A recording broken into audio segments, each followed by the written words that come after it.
చెప్పండి, ఎక్కడి నుంచి వస్తున్నారు, ఏంది మీ ప్రధాన సమస్య ఏంటి? నా పేరు మడవి గణేష్, ఆదిలాబాద్ జిల్లా ప్రధాన కార్యదర్శి పీడిఎస్. ఏదైతే రేవంత్ రెడ్డి గారు ఎన్నికల సమయంలో ఇచ్చినటువంటి హామీలు, ఏదైతే ఈ రాష్ట్రం నుండి ప్రైవేట్ కార్పొరేట్ పాఠశాలలని పంపించడం అని చెప్తా అన్నాడు. అలాగే ఏదైతే నేను అధికారంలోకి వస్తే ఫీజు నియంత్రణ చట్టం తీసుకొస్తా అన్నాడు. ప్రభుత్వ విద్యార్థుల సమస్యలు పరిష్కరిస్తా అని చెప్పడం జరిగింది.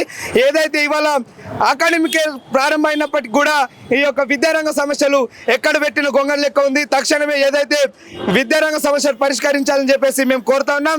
లేని పక్షంలో మరిన్ని ఆందోళన కార్యక్రమానికి పీడిఎస్ దిగుతుంది రాష్ట్ర ప్రభుత్వానికి. ఎందుకు మీరు వస్తున్నారని, మీరు మెమోరాండం వేయడానికి వస్తున్నట్టు, అంటే రిప్రజెంటేషన్ ఇవ్వడానికి వస్తున్నట్టు క్రమంలో పోలీసులు ఎక్కువ మొత్తంలో మోహరించినట్టు పరిస్థితి. ఎందుకంటే ఇవాళ ఏదైతే విద్యార్థులతోనే సాధ్యమవుతుంది. ఇవాళ విద్యార్థులను అనకదొక్కితే మేము అన్నటువంటి పనులు ఆగిపోతాయని చెప్పేసి ఇవాళ విద్యార్థులను అనకదొక్కే ప్రయత్నం ఈ రాష్ట్ర ప్రభుత్వం చేస్తున్నది.